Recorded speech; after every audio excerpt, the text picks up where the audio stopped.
네, 시장을 길게 놓게 보면요. 상반기에는 소형주가 또 강세였고 하반기 여름엔 또 대형주 강세가 지속이 됐습니다. 과연 연말에는 어떤 스타일의 종목들이 오르게 될까요? 연말 중형주 반전에 대한 기대가 높아지고 있는데 오늘 스몰캡 투자 아이디어 확인해 보도록 하겠습니다. 하나금융투자 미래산업팀 김두현 연구위원입니다. 안녕하세요. 네, 안녕하세요. 최근 코스닥 흐름이 코스피 대비해서는 좀 강한 움직임, 좀 네. 견조하게 나타나고 있습니다. 향후 전망 어떻게 보시나요? 일단 이번 주부터 좀 말씀을 드리면요. 일단 이번 주 중요한 글로벌 이슈가 이제 두 가지가 있죠. 이제 어저께부터 진행된 이제 BOJ 이제 통화정책 회의와 어제 20일부터 21일까지 진행되는 이제 연방준비위원회 이제 금리 이슈 이제 두 가지 이슈가 있습니다. 이제 한국 시장에는 22일 날부터 이제 반영이 될 거로 보고 있는데요. 일단 시장에서 일본 관련된 이슈는 좀 제한적일 거로 보고 있습니다.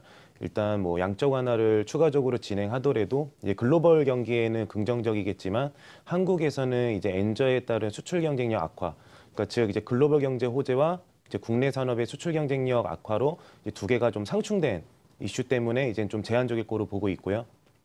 미국 금리 인상 같은 경우에는 지금 시장에서 보고 있는 가능성은 이제 동결로 점쳐지고 있습니다. 지금 최근의 경제 지표 자체도 그렇게 지금 좋지 못한 상황을 나타내면서 이제 12%대까지 하락한 상황이고요. 그래서 시장 기대를 하고 있는 이제 금리 동결이 나오게 되면 이제 당분간의 이제 안도 랠리는 이제 나타날 거로 보고 있습니다. 근데 하지만 이제 저희가 이거를 이제 추세적으로 보기보다는 말씀드린 대로 단기 안도 랠리로 보는 이유는 일단 첫 번째는 분명히 성명서 통해서 동결이라고 하더라도 올해 연내 금리 인상에 대한 사실 이슈는 지속적으로 언급이 됐기 때문에 매파적 발언이 나올 거로 보고 있고요. 즉 이제 12월 금리 인상에 대한 가능성을 훨씬 더 높게 점쳐질 거로 보고 있습니다. 그리고 두 번째는 계속 나타나고 있는 대형 연기금 복제율이죠. 이제 패시브형 자금에 대한 투자가 계속 좀 확대됨에 따라 이제 중소형주 같은 경우에는 한 650에서 700포인트 박스권으로 이제 유지될 거로 보고 있습니다. 네, 일단 큰 폭으로 오르지는 못할 네. 것으로 예상은 하고 계십니다. 그렇다면 이번 주 스몰캡 관심주를 확인을 해보도록 하죠. 어떤 게 있을까요? 이번 주 말씀드릴 종목은 이제 로보스타라고 하는 종목이고요. 네. 좀 생소하게 들리실 수도 있는데 이제 로보스타 같은 경우에는 업체명만 봤을 때 이제 로봇을 만드는 회사로 보셔도 될 것 같습니다. 근데 정확하게는 제조용 이송 로봇이라고 보시는 게 맞고요. 즉 이제 이송용 적재 로봇 같은 경우에는 이제 저희가 일반적으로 이제 보게 되는 반도체 및 자동차, 그다음에 디스플레이 이제 생산 공정 라인에서 디스플레이 패널을 이송한다든지 아니면 이제 자동차를 이제 완성할 때 들어가는 이제 로봇파를 만드는 회사로 보시면 될 것 같습니다. 즉 전방에 있는 대기업들의 캐펙스 투자에 따라서 실적이 이제 온기로 잡힌다고 보시면 되고요. 그리고 지금 최근에 보시면 뭐 국내 대기업 삼성이라든지 LG 뭐 관련된 이제 OLED 투자가 이제 확대됨에 따라 이제 큰 폭의 수혜가 예상되는 기업입니다. 네, 로보스타의 투자 포인트를 확인해 보도록 하겠습니다. 어떤 모멘텀이 있어서 가지고 나오신 거예요? 일단 사실 이제 뭐 크게 투자 포인트는 두 가지를 좀 말씀드릴 수 있을 네. 것 같은데요. 일단 뭐 앞서 설명드린 대로 일단 전방위적인 이제 산업 투자 사이클에 따른 좀 수혜입니다. 일단 로버스타 같은 경우에는 이제 전체 매출 비중으로 봤을 때 약 한 50% 정도가 디스플레이 장비 쪽에서 발생을 하고 있고 약 한 30% 정도가 이제 반도체 부분입니다. 지금 IT 쪽에서 가장 핫한 이슈는 아무래도 이제 OLED 투자와 3D 랜드 투자로 보시면 될 것 같고요. 거기에 따라서 이제 로보스타의 이제 이송용 로봇에 대한 이제 수주가 지금 2분기부터 상당히 이제 높아지고 있는 추세입니다. 그래서 2분기 현재 이제 수주장 로보스타가 만들고 있는 이송용 적재 로봇 같은 경우에는 이제 다른 장비들과 달리 이제 납기가 굉장히 짧다라는 장점이 있어서 약 한 3개월에서 6개월 정도 매출 인식 구조고요. 즉 올해 3분기, 4분기에 관련된 수주를 2분기에 상당히 많이 확보를 했습니다. 그래서 3분기부터 높은 실적 가시성을 나타낼 수 있을 거로 보고 있고 두 번째는 역시 이제 해외 수출 쪽이죠. 이제 BOE랑 CSOT 이제 중국 관련한 디스플레이 대기업들의 역시 OLED 선제 투자에 따른 관련된 이송 적재용 로봇에 따른 수출도 굉장히 높아지고 있습니다. 이제 지난해 한 26%에서 올해는 한 40%대로 한 14%포인트 정도 높아질 거로 전망하고 있습니다. 네, 투자 포인트까지 확인을 해봤습니다. 로보스타 가격 전략이 궁금합니다. 얼마를 목표가로 설정을 하고 계신가요? 일단 사실 이제 저희가 이제 판단하는 거는 이제 2017년 이제 포워드 기준으로 지금 보고 있고요. 네. 이제 제가 추정한 거는 이제 내년 이제 순이익 기준으로는 약 한 120억 정도. 그러면 지금 현재 IT 업종들 그 부품 업체들 평균이 한 10배 정도가 형성되어 있습니다. 지금 로보스타는 한 6배 정도로 지금 나타내 있고요. 그래서 즉 IT 부품주 평균표 한 10배 정도 적용했을 때 한 17,000원 정도의 가격대는 충분히 달성 가능할 거로 보고 있습니다. 네, 17,000원 정도의 목표 주가를 제시를 해주셨습니다. 시장에 대한 자세한 이야기와 함께 오늘 로보스타 스몰캡 관심주 살펴봤습니다. 하나금융투자 미래산업팀 김두현 연구위원이었습니다. 고맙습니다.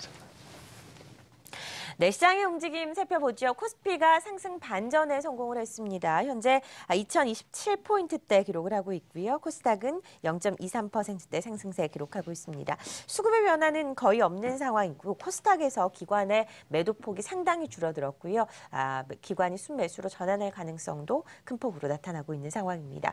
삼성전자가 0.8%대 상승세, 오늘 LG화학이 무려 3% 이상 상승을 하면서 그동안 하락했던 부분을 만회하는 움직임이 연출이 되고 있는 구간이라고 보시면 되고요. 코스닥에서는 CJENM이 상승폭이 커지고 있습니다. 현재 양봉을 크게 그리면서 3.9%대 강세를 기록하고 있습니다.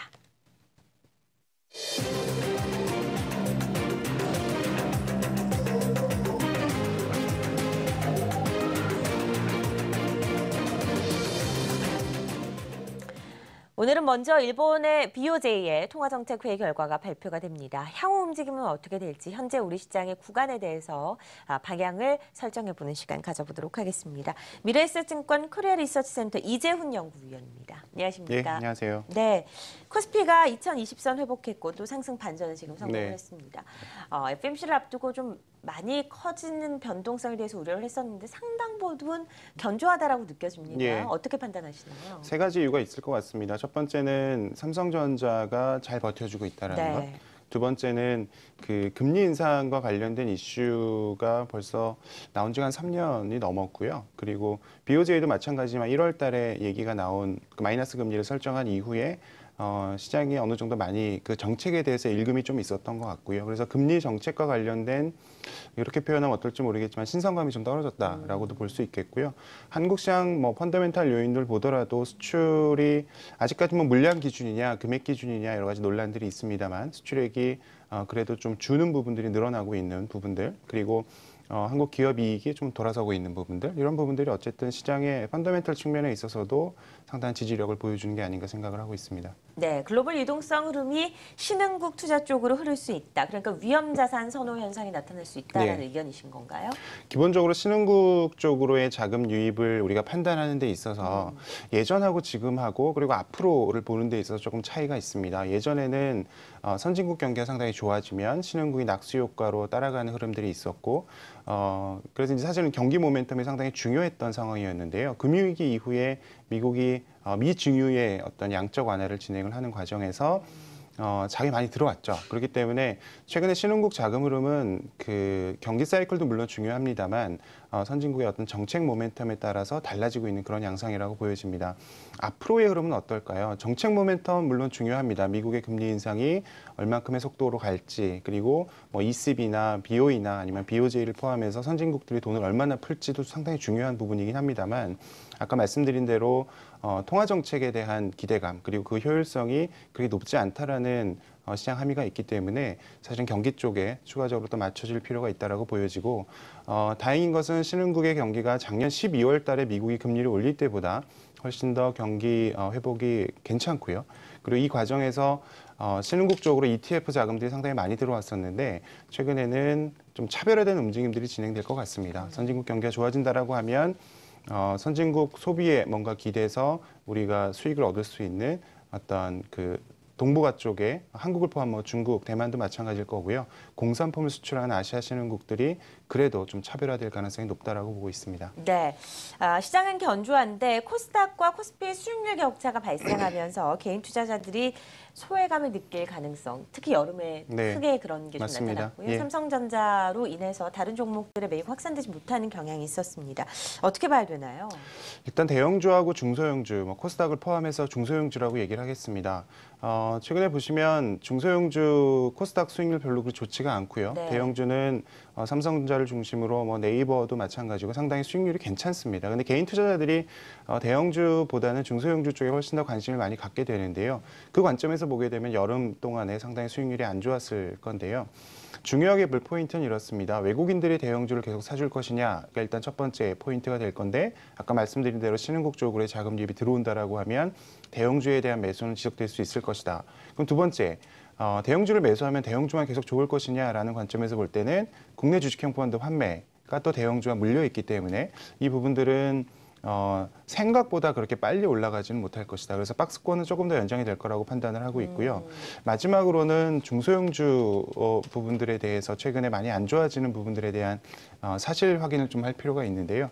기본적으로 수익률이 안 좋은 부분도 있습니다만 그 이전에 중소형 주식형 펀드 쪽에서 환매가 상당히 많이 진행이 되고 있습니다. 네. 그러니까 환매가 진행되는 과정에서 수익률이 안 좋고 또 수익률이 안 좋은 과정에서 또 환매가 진행되는 그런 악순환이 좀 진행이 되고 있는데요.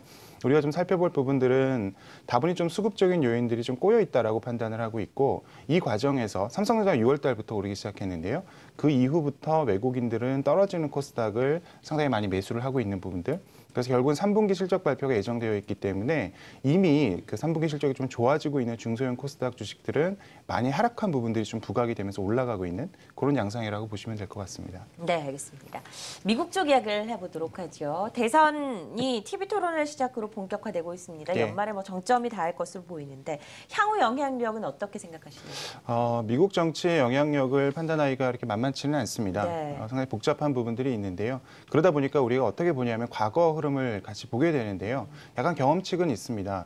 기존에 집권하고 있던 당이 민주당이든 공화당이든 새로운 대통령 후보의 그 지지율이 기존에 집권하고 있던 당의 후보가 지지율이 높을 경우에 대선 전에 주가가 좀 오르는 경향들이 있습니다. 이것은 당연한 것이 정책의 어떤 그 불확실성이 좀 없기 때문에 그럴 것 같습니다. 연장선이 계속 이어질 수 있다라고 보기 때문인데요. 최근에 트럼프와 민주당 후보와 공화당 후보 간의 어떤 그 지지율 격차가 사실은 크지 않기 때문에 네. 이 부분에 대한 불확실성은 좀 있어 보이기는 하고요. 통상적으로 보게 되면 민주당이 집권할 경우에는 IT나 헬스케어나 경기 민감 소비재, 소위 말하는 신성장 주식에 대한 성장주에 대한 베팅이 좀 좋았다라는 결과가 있고요. 만약 공화당이 집권을 할 경우에는 소재나 에너지나 그다음에 필수 소비재 같은 일종의 가치주가 수익률이 좀 좋았다라는 경험칙도 한번 기억해 보실 필요가 있을 것 같습니다. 흥미롭네요. 예. 어떤 당이 집권을 하느냐에 따라서 섹터의 투자 아이디어도 좀 달라지고 있습니다.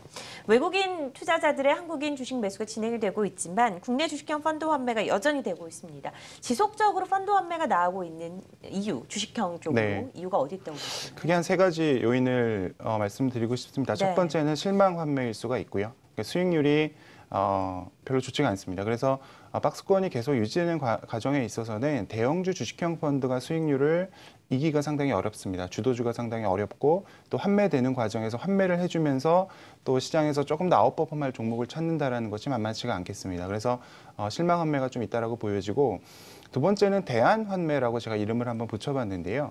ELS라든지 롱숏이라든지 배당주라든지 소위 말하는 그 박스권에서 좀 특화될 수 있는 그런 상품들이 최근에 많이 출시가 되는 과정에서 자금 이동이 좀 있었다라고 판단을 하고 있고요.